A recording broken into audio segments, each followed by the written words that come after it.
राम कृष्ण हरि विठ्ठल केशवा राम कृष्ण हरि विठ्ठल केशवा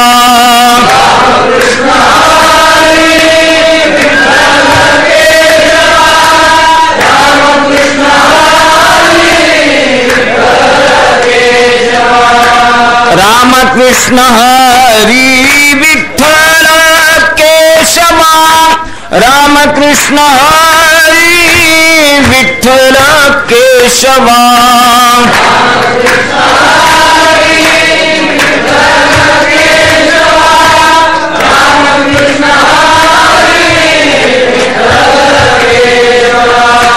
राम कृष्ण हरि विठ्ठल केशवा राम कृष्ण हरि विठ्ठल केशवा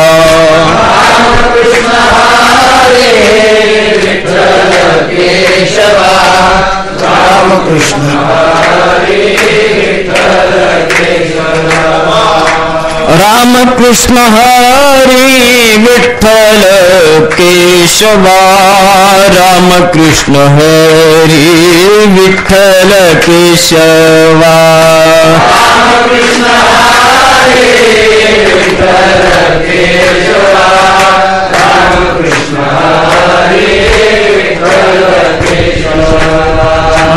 राम कृष्ण हरि विठ्ठल केशवा राम कृष्ण हरि विठ्ठल केशवा राम कृष्ण हरि विठ्ठल केशवा राम कृष्ण हरि विठ्ठल केशवा पुंडलीक वरदा हरि विठ्ठल श्री ज्ञानदेव ज्ञानेश्वर महाराज की जय।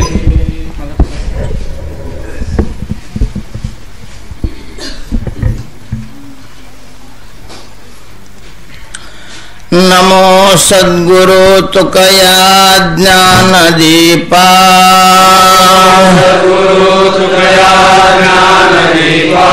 नमो सद्गुरु सच्चिदानंद रूपा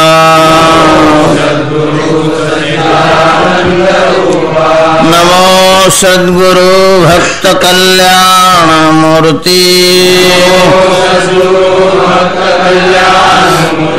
नमो सद्गुरु भास्करा पूर्ण कीर्ति मनुष्याकृति राघवे ख्याति के लिए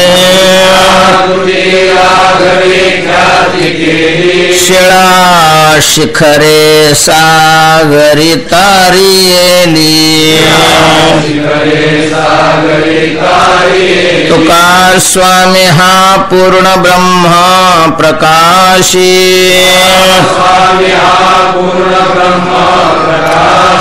जळे रक्षिले निर्जीवा कागदासी महाराज हा जन्मला मृत्युलोकी तुझे उपमाना ढळे इहलोकी भव सिंधुसी बांधिला से तुझेने अनाथादिना कारणे तुकयाने तुका भासला मानवी वेशधारी पर्यालीला विग्रही निर्विकारी स्वये श्री हरि व्यापको सर्वजीवा तुका तो चितो हा पर ब्रह्म ठेवा जया पूजिले आदरे पांडुरंगे हे मानस्थ केले प्रयाण प्रसंगे तनुमानवी दिव्य रूपीच केली न त्यागी तिये दिव्य लोकासी नेली पुंडली कवरदा हरि विठ्ठल श्रीमंत श्री जगद्गुरु तुकाराम महाराज की। तुझ ऐसा कोण उदाराची राशी आपुलेची देशी पददासा शुद्धहीन काही न पाहासी कुळ करीसी निर्मळ वास देही भावे हे कदान्न खाशी त्याचे घरी अभक्ताच्या परी नावडती नवदासी जेथे दुरीदवडिता नयेशी जो चित्ता योग्यांच्या तुका म्हणे ऐशी ब्रिदे तुझी खरी बोलतील चारी वेदमुखे शुद्धहीन काही न पाहासी कोळ करीसी निर्मळ वासदे। श्रीमंत श्री जगद्गुरु तुकोबाराय या अभंगातून भगवंताची भक्तवत्सलता प्रकट करतात। भगवंताची तुकोबारायांनी स्तुती केलेली आहे, स्तवन केलेलं आहे। परमात्म्याच्या भक्तवत्सलते विषयी स्तवन केलेलं आहे। वत्सल शब्दाचा अर्थ आहे प्रेम करणं। मोठ्याने लहानावर केलं जाणारं जे प्रेम, त्या प्रेमाला काय म्हटलं जातं? भक्त वत्सल, वत्सल अशा प्रकारचं म्हणतात। तर असे जे प्रेम करणारी मंडळी आहे त्यांचे तीन वर्ग पडतात। काही कुटुंब वत्सल आहेत, काही दीन वत्सल आहेत आणि काही भक्त वत्सल आहेत। सर्वसामान्य संसारी माणसं ही प्रेम करत नाही असं नाही, पण ते कोणावर प्रेम करतात? कोणाच्या? नुसतं कुटुंब, त्यांच्या कुटुंबावर। अस्माकम नंतर कुटुंबानाम, नुसतं कुटुंबानाम नाही। ते काय ज्ञानेश्वर महाराज आहे का किंबहुना सर्व सुखी म्हणायला? अस्माकम आमचं, मग आमच्यात ते माणसं असोत, कुत्रे असोत, जनावर असोत, मग ते त्यांच्या सगळ्यावर। बाकी महाराज आपल्या कुत्र्यावर जेवढं प्रेम असतं दुसऱ्याच्या माणसावर तेवढं प्रेम नाही राहत, विशेष राहत। एखादा बाहेर जर भिजत असेल तर कुत्र्याला तो मध्ये घेतो, माणसाला नाही घेत मध्ये, कारण कुटुंबातल्या याच्यावर त्याला प्रेम असतं, बाहेरच्यावर नाही। मग कुटुंबावर फार प्रेम करतो, मग काय नाही। त्याच्याकरता सतत काय असतं? मरायला तयार, मरतोच म्हणा, मरायला तयार काय, मरणच आहे ते। स्वतःच्या हिताचा काही अशा प्रकारचा उद्योग न करता पूर्ण जीवनच्या जीवन कुटुंबाकरता व्यर्थ करणं हे काय पदोपदी मरण आहे। कुटुंबावर प्रेम करणारा एक वर्ग आहे, त्याला कुटुंब वत्सल अशा प्रकारचं म्हणतात। त्याच्यामध्ये संसारी जीव येतात। दुसरा एक वर्ग आहे, त्यांचं कुटुंबच फार मोठं असतं। वसुधैव कुटुंबकम, जगत हेच त्यांचं काय आहे? कुटुंब अशा प्रकारचं आहे। तो काय म्हणे, एका देहाचे अवयव, सुख दुःख जीव जगावर प्रेम करतात।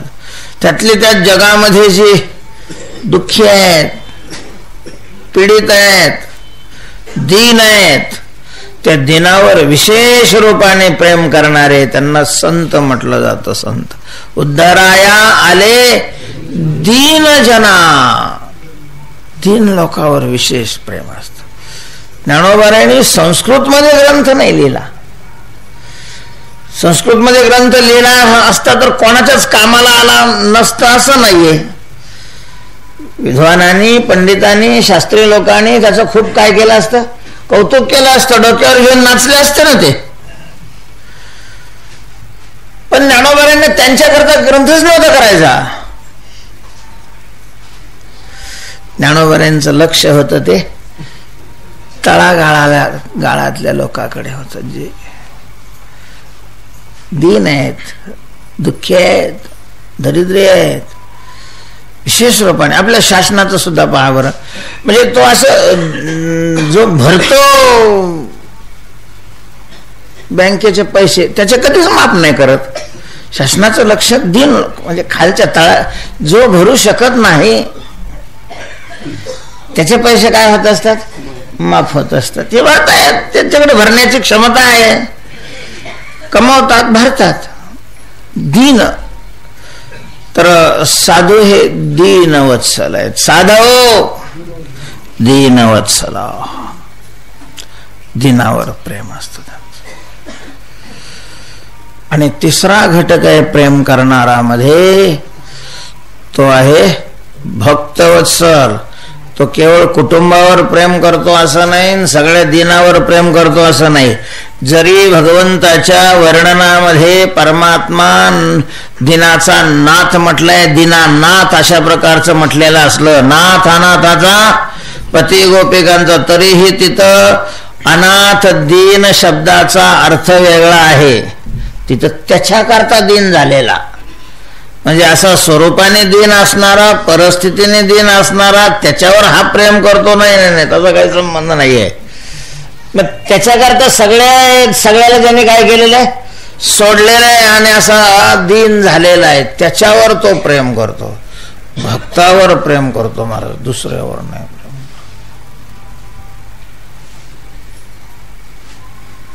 परमात्मा भक्तावर प्रेम करतो. माधव भक्तवत्सल, हा भक्तवत्सल दीनानाथ. मग किती प्रेम करतो, त्याच्याकरता कसा बनतो, काय करतो, हा सगळाच विषय तुकोबारायने या अभंगामध्ये मांडलेला आहे. तुकोबाराय म्हणतात, देवा तुझ्यासारखा उदार जगात दुसरा कोण आहे, तुझा ऐसा नाही कोणी.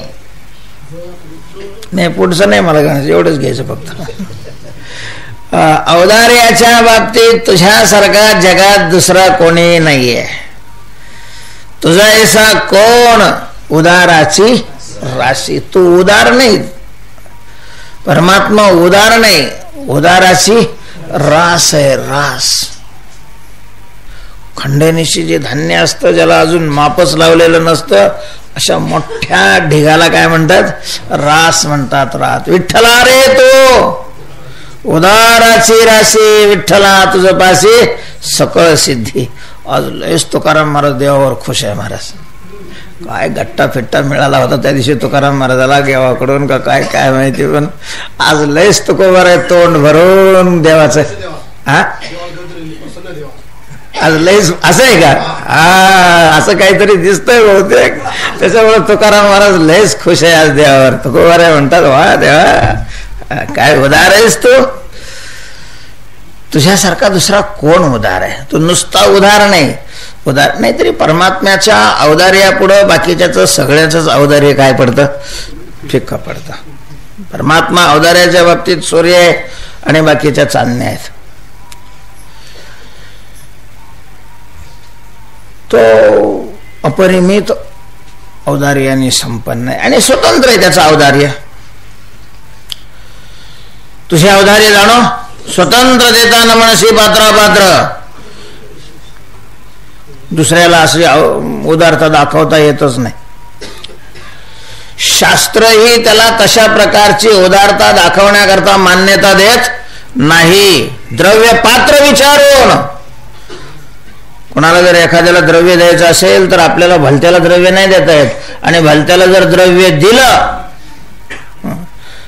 तर ते दान पुण्य नाही होत, त्याचं पाप घडतं, पाप होतं. निषिद्ध कर्मामध्ये पाप कशाने होत असतं, निषिद्ध कर्माने. निषिद्ध कर्मामध्ये ते मोडलं जातं. देवाला काय कायदे सगळे आपल्याकरता, त्याच्याकरता काय कायदा. त्याच्यामुळं त्याला पात्र अपात्र कुपात्र काही विचारावं लागत नाही. स्वतंत्र आहे, स्वतंत्र तो दान देण्याकरता.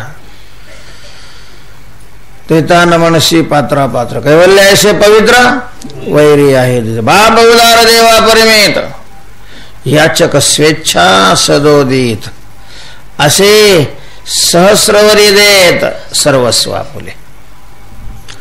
परमात्मा अतिशय उदार आहे. उदाराची रास आहे, रास. तुकोबाराय म्हणतात कोण आहे दुसरा असा सांगा. तुझ्यासारखा दुसरा उदार कोण आहे म्हणले तुकोबाराय. काय तोंडपूजा करू लागले त्याची. कोण आहे उदार. जगात कितीतरी उदार आहे, याच्यापेक्षा उदार आहेत. कशावरून म्हणतो तुम्ही याच्यासारखा दुसरा कोण उदार आहे. कमी उदार आहे जगामध्ये माणसं, फार उदार आहेत महाराज माणसं. चालू कालामध्ये तर लोकांच्या औदार्याला भरती आली असं वाटतंय. भरती आली काय महाराज. काम होऊ लागलेले आहेत धार्मिक आज. राम राम राम राम राम. करोडो करोडो रुपयाची कामं. पूर्वी कधी त्या यादव कालामध्ये जशी कामं होत होती मंदिराची वगैरे, आज तशीच कामं प्रत्येक क्षेत्रात प्रत्येक गावागावामध्ये चालू आहेत. औदार्याशिवाय हे घडतंय.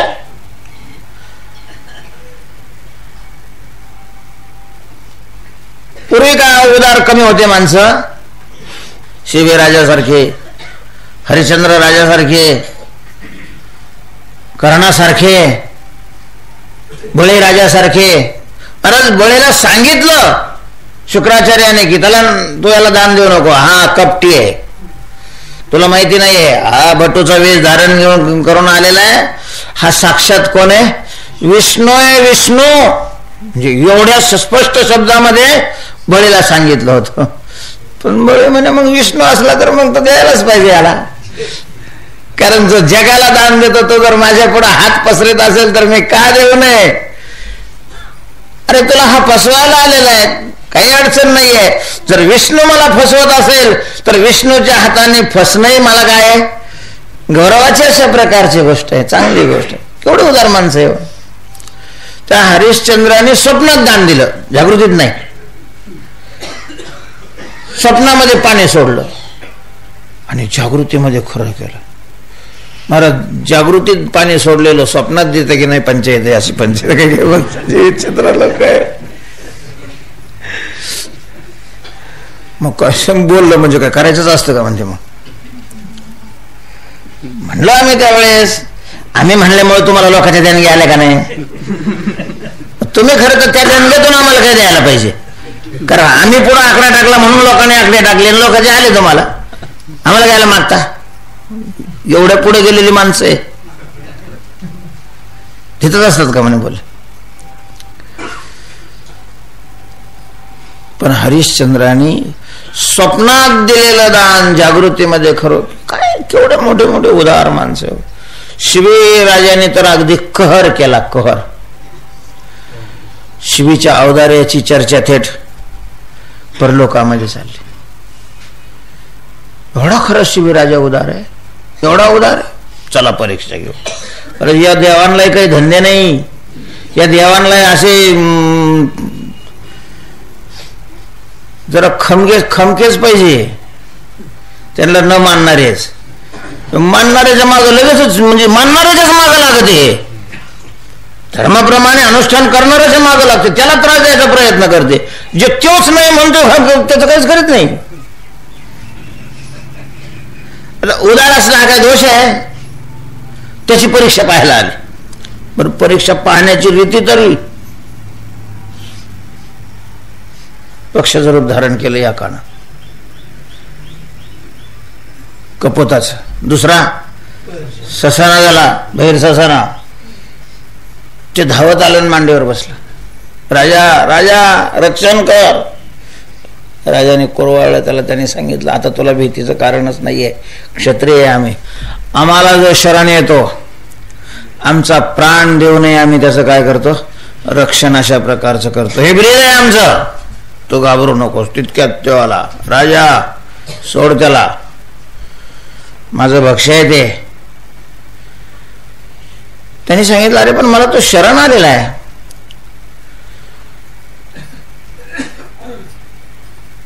त्याला मी तुला देऊ नाही शकत. म्हटलं मला भूक लागलेली आहे आणि माझ्या करता ईश्वराने त्याची काय केलेली आहे, निर्मिती केलेली आहे. ईश्वर दत्त माझं भक्ष्य आहे. माझ्या पोटात आग पडलेली आहे. तो एकाला जिवंत ठेवून दुसऱ्याला मारणार आहेस का? कसा राजा आहेस तो? असाच न्याय करतोस का तो? राजांनी सांगितलं, तुला भूक लागलेली तर तुझ्या जेवणाची व्यवस्था करतो मी. ते मला असं चातुर्मासातलं नाही चालत.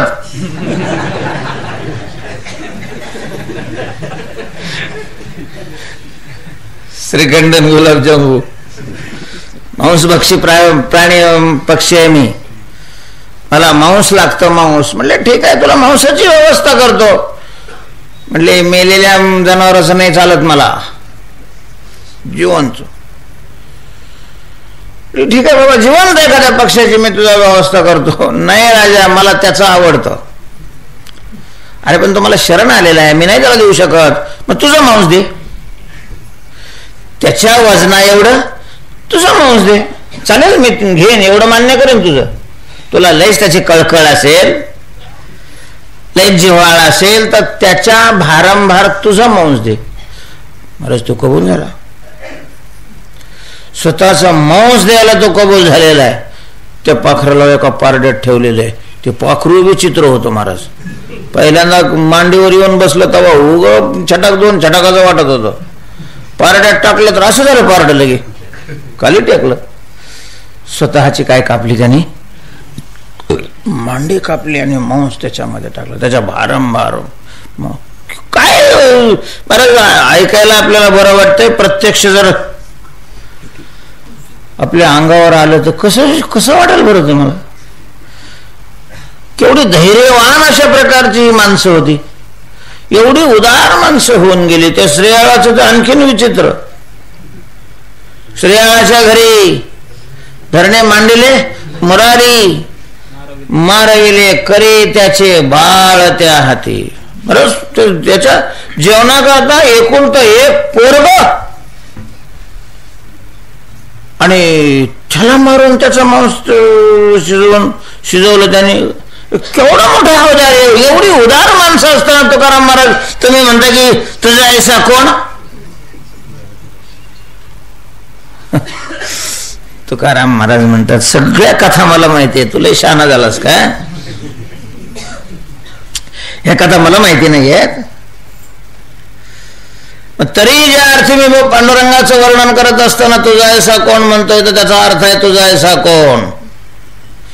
हे सगळे उदाहरण आहेत असं नाही मला म्हणायचं. औदार्यामध्ये हे सगळे ईश्वर आहेत. औदार्यांची पराकाष्ठा आहे यांच्या जीवनामध्ये. खूप उदार अशा प्रकारची ही मंडळी होऊन गेली. स्तवनीय आहेत, वंदनीय आहेत ही मंडळी. हे सगळं खरं असलं तरीही पांडुरंगासारखं उदार दुसरं कोणी नाहीये. पांडुरंगाच्या औदार्याची सर या मंडळींना येऊ शकत नाही. का येऊ शकत नाही, कशी येऊ शकत नाही, तर त्याचं कारण आहे. म्हणून परमात्मा असा उदार आहे. परमात्म्याच्या औदार्याची शेवटची अशा प्रकारची मर्यादा आहे, आपुलेची देशी पददासा. असा कोण आहे जगामध्ये? आपलं पद दासाला देऊन टाकतो महाराज, दासाला देऊन टाकतो. त्याचं पद काय आहे? तो देव आहे. देव तो कोण आहे? देव आहे. आणि भक्तावर प्रसन्न झाला की भक्ताला देव बनवतो आणि तो भक्त होऊन जातो. आम्ही तयाचे करू ध्यान, ते आमुचे देवार्चन, किंबहुना समाधान तो मिळते, ते आमुचे देवार्चन. महाराज भक्ताला देव देव बनवतो. कळतच नाही आपल्याला महाराज. शंकरामध्ये आणि विष्णूमध्ये असे संबंध आहेत, त्यांचा संवाद चालला की यांच्यात नेमका देव कोण आहे, नेमका भक्त कोण आहे, काहीच कळत नाही. भगवान विष्णू अखंड कोणाचं ध्यान करतात? शंकराचं ध्यान करतात. ध्यानाची पराकाष्ठा दिसते. ध्यानाची पराकाष्ठा अशी असते की ध्यान करणारा ज्या वेळेला परिपूर्ण ध्येय स्वरूप बनतो, ध्येयाच्या स्वरूपाची त्याला प्राप्ती होत असते. तो का म्हणे, आळी जीवे नुरेची वेगळी ध्याने ध्याता पंढरी राया मनास पालटे काया. भगवान विष्णू वास्तविक सत्वगुण उपाधी आहे त्यांची. भगवान विष्णूचा सत्वगुणाचा रंग हा कसा असतो? पांढरा असतो, पांढरा शुभ्र. वारकरी पांढरे कपडे का घालतात? वारकऱ्यांनी पांढरे कपडे का घालावे? त्याचं कारण आहे की वारकरी हा सत्वगुण प्रधान अंतःकरणाचा असतो आणि म्हणून त्यांनी सात्विक कपडे घालावे. पांढरा रंग आहे भगवान विष्णूचा. आणि शंकराची उपाधी तामसी आहे, तमोगुणात्मक आहे. तमोगुणाचा रंग काळा आहे. बाकीचे रंग कलरचे हे रजोगुणाचे रंग आहेत.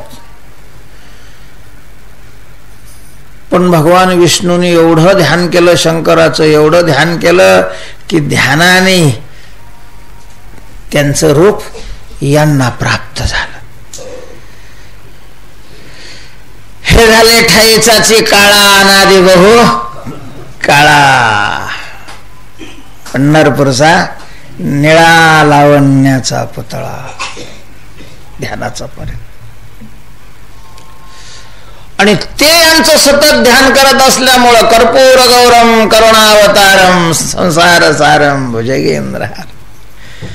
आपण दर्शनाला गेलो पांडुरंगाच्या, तर पांडुरंगाच्या डोक्यावर कोण दिसतायत? शंकर दिसतायत. शंकर जेने मस्तकी वंदिला. महिमा वर्णिता महेशो रूप पाहता डोळसो, सुंदर पाहता गोपवेशो, महिमा वर्णिता महेशो. जेणे मस्तकी मस्तकावर भगवान शंकराला धारण केले. मग शंकर देव का विष्णू देव? शंकर देव म्हणावं तर शंकर रात्रंदिवस कोणाचा जप करतात?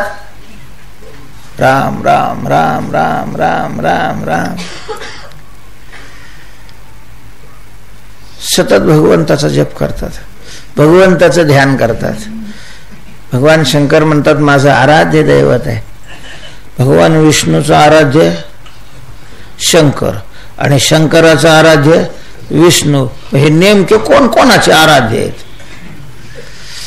विशेष आहे. तर आपल्या देवत्वाचं दान आपल्या भक्तांना देणारा असा जगामध्ये एकमेव एक देव आहे, विष्णू. विष्णू दुसरा कोणताच देव आपलं पद नाही देत. त्याच्या शक्तीतलं काही काही अंश देईल त्याला. पद देणारा फक्त एक भगवान पांडुरंग परमात्मा आहे. सर्वस्व आपले, आपलं सर्वस्व देतो महाराज. त्याचं सर्वस्व आहे सच्चिदानंद स्वरूप. वेद सांगतो की आनंद ब्रह्म इति वेजानात. सच्चिदानंदम ब्रह्म सत्य ज्ञानानंद गगनाचे प्रावरण, नाही रूपवर्ण गुण जेथे.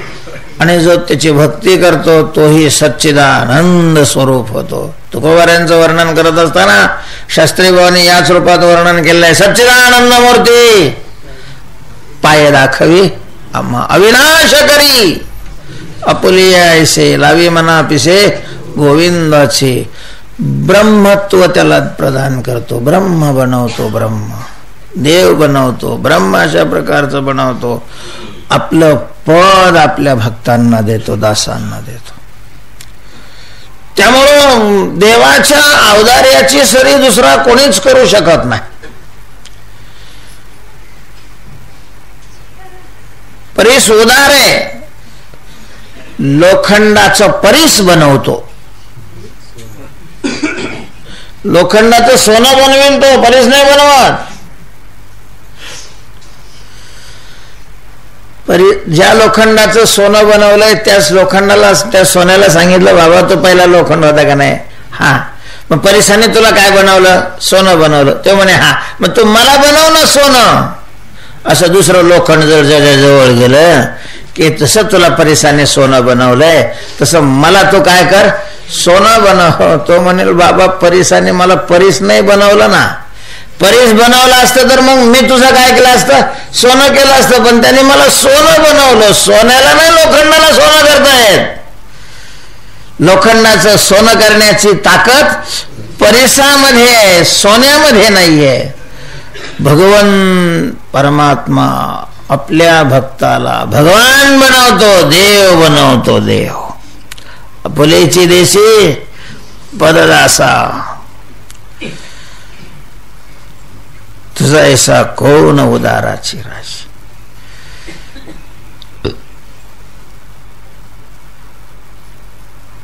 लंकेवर चढाई करण्याकरता म्हणून वानर आणि रिछांचं सैन्य बरोबर घेऊन भगवान दक्षिण समुद्रापर्यंत आलेले आहेत. 100 योजन समुद्र पुढं उभा आहे. लंका त्याच्या पलीकडे आहे. आता हा समुद्र उल्लंघन कसा करायचा? सीतेचा शोध करण्याकरता हनुमान गेले होते. हनुमंतामध्ये ती ताकद होती, पण सैन्यातले सगळे हनुमान नाहीत. हनुमान सगळ्याला तरी कसं घेऊन जाईल? मग त्याच्यावर काय करायचं त्याचा विचार विनिमय करण्याकरता म्हणून त्या समुद्राच्या काठाला सगळ्या काय ठोकलेल्या आहेत, रावट्या तंबू वगैरे दिले, थांबलेले आहेत. तेवढ्यात विभीषण शरण आला. रावणाने त्याला काढून दिलं. जा, तुला जर त्या वनवासाविषयी एवढं प्रेम असेल तर जा त्याच्याकडे, नको हो आमच्याकडे जा. आकाश मार्गाने 4 मंत्र्यासह तो आलेला आहे. वानराने प्रभूला विचारलं, त्याला खाली घेतलेलं आहे, साष्टांग त्यांनी दंडवत घातलेला आहे, शरण आलो म्हणून सांगितलेलं आहे. शरणागत म्हणून विभीषणाचा प्रभूंनी काय केलाय, स्वीकार केलेला आहे. स्वीकार करून बसतोय ना बसतोय तोपर्यंत हनुमंताला भगवंताने सांगितलं, हनुमंता पाणी घेऊन ये समुद्राचं.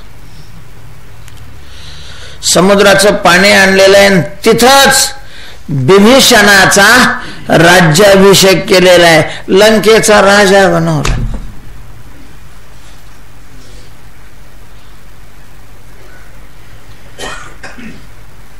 लक्ष्मण हसायला लागलेले आहेत. भगवान म्हणतात लक्ष्मणा हसला असतो.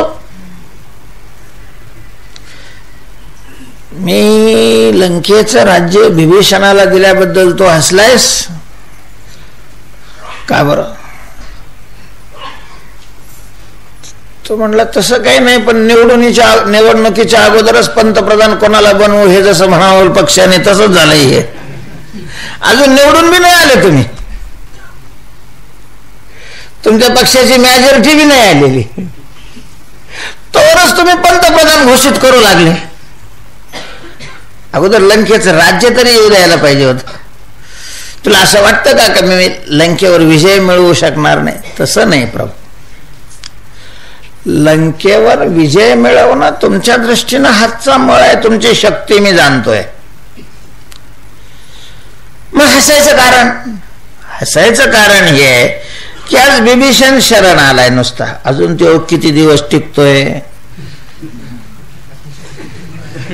चातुर्मासला राहायचं म्हणून आलेले माणसं चातुर्मासा संपेपर्यंत राहतातच असं काही नाही. आता शिकत तो आलाय तोवरच तुम्ही लगेच त्याला राजा बनवलं, लंकेचं राज्य देऊन टाकलं. अडचण काय आहे? पण अडचण हे उद्या जर तुमचा प्रभाव ऐकून रावण शरण आला, आता तो तर पहिलाच ओरिजिनल काय आहे, राजा आहे, आणि तो शरण आला, मग तुम्ही त्याला काय देणार? एकच वस्तू दोघाला दान देता येत नाही. एक वस्तू दोघाला दान दिल्यावर काय होतं हे तुम्हाला मी सांगायची काय आवश्यकता आहे का? कुठं जावं लागलं? सरडा बनावं लागलं. कोणाला? कोण राजा आहे तो? नृग. नहुष नाही, नहुष स्वर्गाचा राजा झालेला होता. नृग राजा, नृग सरडा बनला तो. ते कथा सांगायला काय भागवत थोडे इथं गाथा आहे.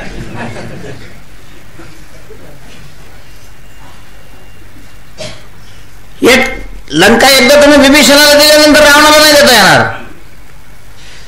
आणि मग उद्या तो शरण आला, मग त्याला काय देणार तुम्ही? मधुकरीचं फडकं चातुर्मासात. त्याला शरण आल्यावर त्याला काय देणार? त्याच्या डोक्यावर मुकुट काढून घेणार तुम्ही शरण आल्यानंतर, आणि तो विभीषणाच्या मस्तकावर घालणार. युद्ध झालं तर युद्धात तुम्ही त्याला जिंकाल, पण शरण आल्यानंतर तुम्ही त्याचं राज्य कसं घेणार? त्याला काय देणार? भगवान हसलेले आहेत. भगवान म्हणतात, लक्ष्मणा, लंकेचं राज्य तर मी पुन्हा रावणाला देऊ शकत नाही. तो जर शरण आला, एक तर रावण शरण येणार नाही, मला खात्री आहे. रावण कधीच शरण जात नसतात. ते लंकेतलेच जात नाही असं नाही, पंढरपुरातलेही असले तरी रावण नाही जाणार कधीच देवाला शरण. महाराज, नाटकात सुद्धा तो रामाचं पार्ट नाही घेत. जातीवंत तो काय रावण आहे. रावण त्या मंदोदरीनं सांगितलं, अहो म्हटले, जर सीता रामाशिवाय दुसऱ्याला वश होत नाही तर तुम्ही राम बना ना. तुम्हाला सगळ्याची सोंग धारण करता येतात, रामाचं सोंग नाही घेता येत का? घे ना रामाचं सोंग. नाही, मी सोंग सुद्धा रामाचं घेणार नाही. म्हणजे जो सोंग सुद्धा रामाचं घेत नाही तो रामाला शरण येईल का? तेव्हा रावण तसा मला शरण येणारच नाही. पण रहाटे माझी न घडे काही काही. तुझ्या म्हणण्याप्रमाणे जर तो शरण आलाच तर लक्ष्मणा, तुला सांगून ठेवतो, तू साक्षी आहे या वचनाला. लंकेचं राज्य तर मी विभीषणाला दिलेलं आहे, पण अयोध्येचं राज्य अजून माझ्या नावावर तसंच आहे. रावण शरण आला तर मी त्याला अयोध्येचा राजा बनवीन, आणि मी असाच वनामध्ये जन्मभर अशा प्रकारचा राहील. याला औदार्य म्हणतात महाराज. औदार्य. आपुलेची देशी पद दासा. स्वतःचं पद, स्वतःचं सर्वस्व आपल्या भक्तांना देण्याचं औदार्य. भक्त पांडुरंगाजवळ आहे. पांडुरंगाजवळ सर्वांना माहिती आहे. आणि माझ्यापेक्षा या विषयाचं गोड वर्णन करणारे इथं मंडळी आहे.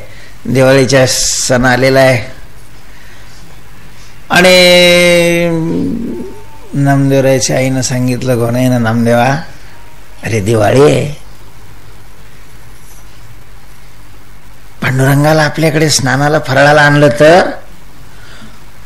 नामदेवरायला एकदम असा आनंद झाला. आई, तू देवाला स्नान घालशील? हो, का नाही घालणार, दिवाळी आहे ना. आता आणतो म्हणे. मग महाराज नामदेवराय तसेच पळत गेले, म्हणजे बनेन सुद्धा घातलं नाही. छोटे तर होतेच. बस झालं, मंदिरामध्ये गेले, धरला देवाचा हात. पांडुरंगा चल, देवा चाल. अरे नामदेव कसं चालू, भक्त येतील आता, दिवाळी आहे आज, केवढी मोठी गर्दी राहील आज, आणि मी जर इथे वेठेवर नाही दिसलो तर लोकांमध्ये कोलाहल नाही माजायचा का? लोकांची भक्ताची अंतकरण नाही दुखायची का? नामदेवरांनी सांगितलं, तुला आमच्या घरी स्नानाला फराळाला येण्याकरता फक्त इथं सिंहासन रिकामं दिसून एवढंच आहे ना. मी उभा राहतो म्हणले. मग त्याच्यावर तू तिकडं जाय, मी इथं उभा राहतो. मग त्याला तरी तेच लागत होतं.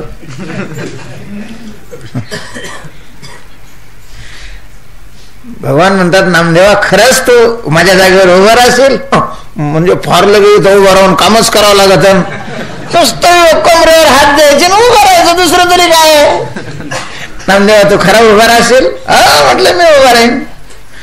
बरंच भगवान उतरले खाली, विटेवरून परमात्मा खाली उतरलेले आहेत आणि नामदेवरायला उचलून त्या विटेवर बसवलेले आहे. नामदेव असे कमरेवर काय ठेव, हात ठेव. अशी मान नाही, अशी कर, अशी कर, असं सरळ ताईट उभा राहा. नामदेवरायने विचारलं, देवा म्हणले काय? भक्त पुजारी लोण्याचा गोळा लावतात तोंडाला म्हणतात, खाल्ला तर चालतो ना? मला लोणी फार आवडतं. नामदेवा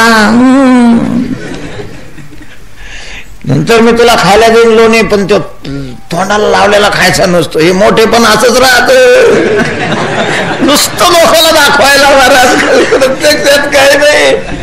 तुम्हाला वाटतं काय देवाचं लय सोप आहे? अरे राम म्हणे म्हणजे लोणा खायचा नसतो का? ते म्हणे नाही. ठीक आहे.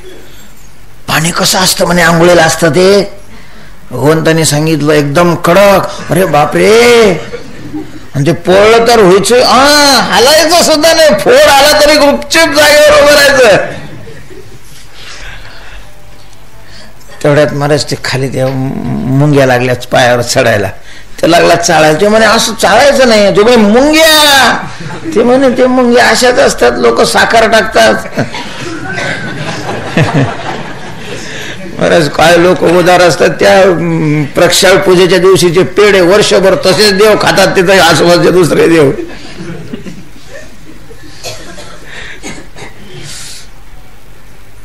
आणि या मुंग्या सारख्या त्रास देतात मला, मी कसा उभा राहत असेल.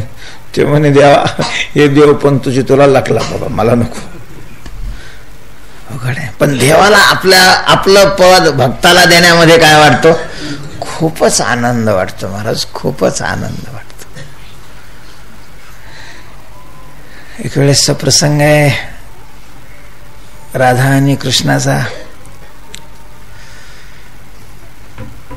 एकांतात बसलेले आहेत, सहज चर्चा चाललेली आहे. राधा म्हणते की कृष्णा, तू ही मुरली वाजवल्यानंतर आमच्या अंतःकरणाची काय स्थिती होते तुला नाही समजणार आहे. त्याच्याकरता तुला राधा बनावं लागेल. राधा, तुला कृष्ण होऊन हे नाही कळणार. भगवान म्हणतात मग राधा बनल्यावर तरी कळेल का? हा, राधा बनल्यावर कळेल. म्हणलं मग मी राधा व्हायला तयार आहे. राधेनं लगेच बाजूला झाली, आणि खरंच तू राधा बनशील, किती मजा येईल. मी कृष्ण बनेन आणि तू काय बनशील? राजा बनेल. मग काय अवघड आहे म्हणे. ते घेतले राधेचे कपडे आणि घातले ना ते घागरा, चोळी, ती ओढणी ओढायची. राजाने ओढणी त्याच्या डोक्यावर टाकली आणि पुन्हा असं पुढं टाकली. ते म्हणे इतके पुढं घ्यायला, ते म्हणे असे पुढंच राहते. असे राधा बनला. परत राजानं पितांबर घातलेला आहे, तो शर्ट घातला, ते मोराचा पिस असा डोक्यावर लावलेला आहे, आणि ती काय बनलेले? कृष्ण अशा प्रकारची बनलेले. आणि मग भगवंतानी सांगितलं, बनले ना मी राधा, आता वाजव म्हणे तू मुरली, मग कळेल. राधेनं सांगितलं, राधा पुरी नाही बनला, तू वरून बनलाय. वरून जसे वरून माळा घालून वारकरी बनतात तसे हे वरून बनून नाही चालत. भीतरीच काय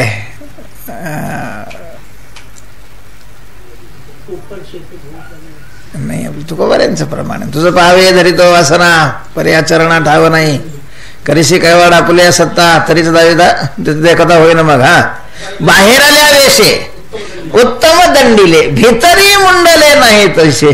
बाहेरचा वेश तर मस्त अशा प्रकारचा बनवलेला आहे, बाहेरचा झाला. बाहेरून राधेसारखा झालेला आहेस. राधेचं अंतःकरण नाही ना. अंतःकरण तर तुझं कृष्णाचंच आहे ना. आणि इथं वेदना ज्या होतात त्या कशामध्ये होतात?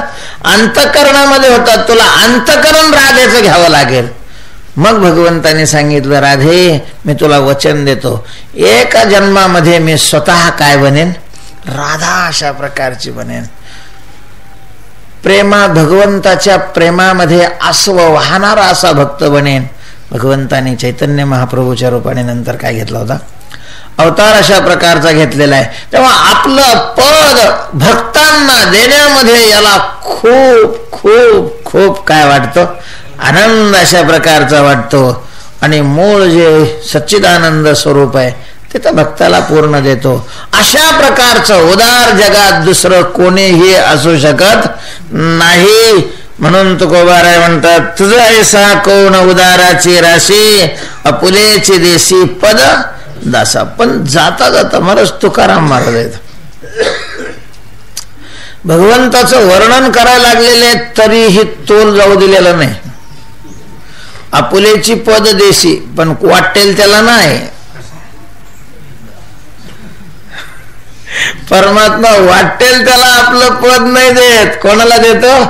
दासा. त्याचे जे दास आहेत त्यांच्या करता तो उदार आहे. दुसऱ्या करता उदार बी नाही, फिदार बी नाही. दुसऱ्या करता असा धारवाडी काटा असतो, काचेच्या घरामध्ये असलेला काटा बघितला का तुम्ही कधी? हवा सुद्धा त्याला, मळ सुद्धा चालत नाही त्याच्यात. इतका तंतोतंत, इकडं तिकडं जाऊ देत नाही बा. ज्याने जेवढं केलं असेल तेवढंच आणि तितकंच, अजिबात जास्त नाही त्याला. जसं ज्याने दिलेलं आहे तसंच त्याला अशा प्रकारचं परत देतो. एत प्रतिबळे भावना आपुला आली. पण दासाच्या बाबतीत मात्र खूपच तो उदार आहे. आपलं पद देण्यापर्यंत त्याची मजल जाते. मग तो दास कसा आहे हे नाही पाहत. शुद्ध आहे का अशुद्ध आहे हे नाही, की श्रेष्ठ आहे, त्याचं कुळ कसं आहे. शुद्ध हे न काही न पाहासी कुळ. हिनही कुळ पाहत नाही आणि शुद्धही कुळ पाहत नाही. महाराज काही कुळ शुद्ध असतात, पण शुद्ध कुळात जन्मलेले सुद्धा काही कर्माने काय बनतात? हीन बनतात. काही कुळाने हीन असतात पण कर्माने शुद्ध अशा प्रकारची बनले जातात. हा भक्ताचं कुळही पाहत नाही आणि हा भक्ताचं कर्मही पाहत नाही. परमात्मा कर्मही नाही, भक्ताचं पाहत. जर तो भक्त असेल, प्रेम करत असेल, तर तो काय कर्म करतोय? हीन कर्म करतोय की काय? त्याला काही घेणं नाही.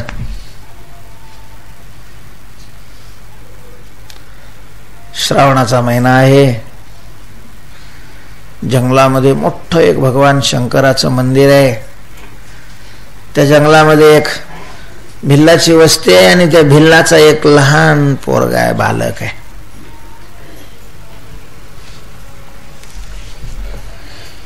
अंतःकरणात त्याच्या भगवान शंकराविषयी प्रेम आहे. भगवान शंकराची पूजा करावी, भगवान शंकराची स्तुती करावी, भगवान शंकराचं भजन करावं असं वाटतंय. पण त्याला हे माहिती नाही की पूजा कशी करत असतात. त्याला हे माहिती नाही की स्तुती कशी असते. त्याला हे माहिती नाही की भजन कसं असतं. आपलं त्याच्या मनानेच त्याने ठरवलेलं. त्याने कधीतरी पाहिलं होतं की पूजा करायला लोक आले म्हणजे काय करतात? पाणी टाकतात, पाणी घालतात देवावर. बरंच भगवान शंकराला जास्त काही नाही लागत. एक तांब्याभर पाणी आणि 2-4 बेलाची पानं जरी टाकले ना तरी खुश होतात. आशुतोष आहे परमात्मा. पूजा करायला श्रावणात तर नियमाने जायचं. आता नियमाने जायचं, तिथे जवळच ओढा वाहत होतं. पावसाळा असल्यामुळे पाण्याला काही कमी नाहीये. मग तिथं स्नान करायचं. भिल्लाच पोरग ते जायचं म्हणजे काय, डबा तांब्या घेऊन जायचं अगोदर बाहेर, नंतर सगळं दातफीत घासायचं, नंतर स्नान करायचं. काही संबंधच नाही ना. वळणच नाही कधी ते याच्यामध्ये, तर तसंच जायचं, तसंच डुबायचं. मग आता पाणी घालायचं तर पाणी ओंजळीत गेलं असतं तर तिथपर्यंत पाणी सगळं गळून जायचं. मग त्याने तोंडात पाणी भरायचं, मंदिरात जायचं, त्या पिंडीवर असलेलं सगळं पहिलं काढून टाकायचं आणि मग तोंडातली चूळ त्याच्या पिंडीवर टाकायची.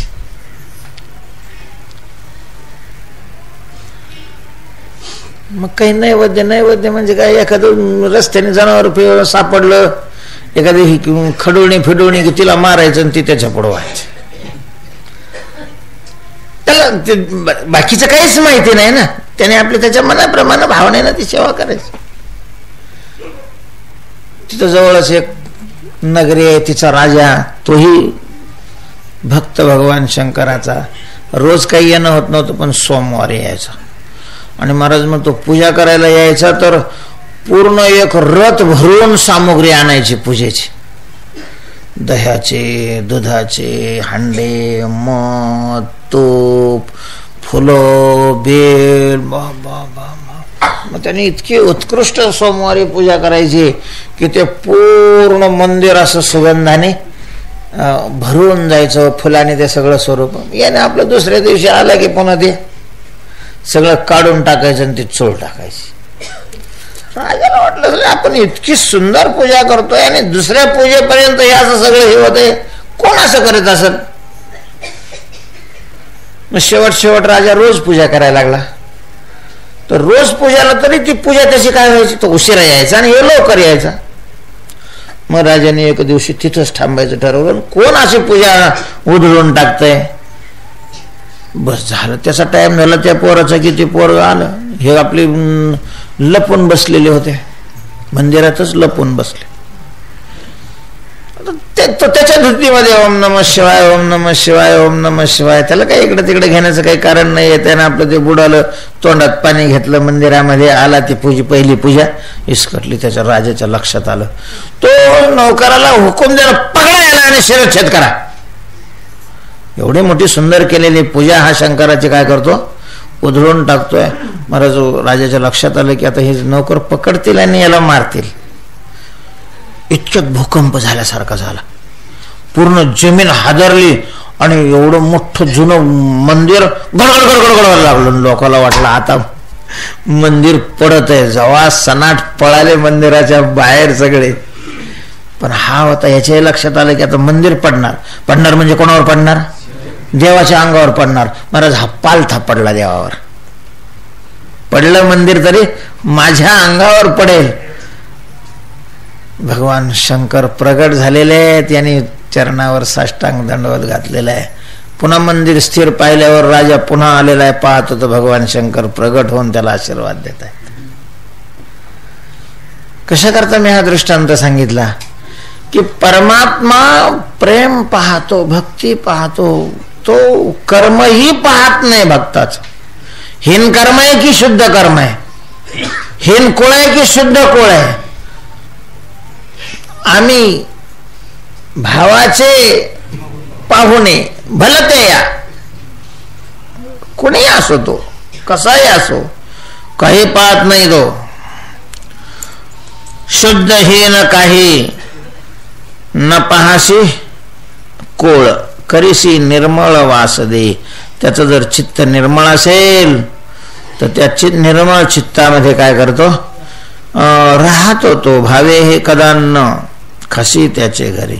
प्रेम असेल तर त्याच्या घरचं कदान्न तो खातो, आणि अभक्त असेल तर त्याच्या घरचं पक्वान नाही तुला आवडत नाही. सर्वांना हस्तिनापुरातला दृष्टांत माहितीये. नवजासी तेथे दुरी दवडिता नयसी जो चित्ता योगी यांच्या. योगी काही वर्ष तुला चित्तात स्थिर करण्याकरता प्रयत्न करतात, अभ्यास करतात, त्यांच्या चित्तात तो येत नाही. आणि जे भक्त आहेत ते घरातून म्हणतात, ए बाबा अरे आम्हालाच खायला नाही, आणखीन कुठं तू जाय ना, आता दुसरे नाही का तुला, म्हणून असं त्याला धरून बाहेर लोटतात. महाराज तिथून पुन्हा मागा येतो, तिथून जात नाही. नवजसी तेथे दुरी दवडिता काकुला ते येतो हरे क्षणभरी निवडिता आणि योग्यांच्या ध्यानामध्ये येत नाही. तेव्हा तुकोबाराय म्हणतात, देवा पुराणांनी वेदांनी शास्त्रांनी अशा प्रकारचे जी तुझी ब्रीद वर्णन केलेले आहेत ते खरे आहेत हे माझ्या काय आलेलं आहे, अनुभवाला आलेलं आहे. बोलतील चारी वेदमुखे. पुंडलिक वरदा हरी विठ्ठल श्री ज्ञानदेव ज्ञानेश्वर महाराज की जय. विठ्ठल विठ्ठल विठ्ठल विठ्ठल विठ्ठल विठ्ठल विठ्ठल विठ्ठल. पुंडलिक वरदा श्री ज्ञानदेव.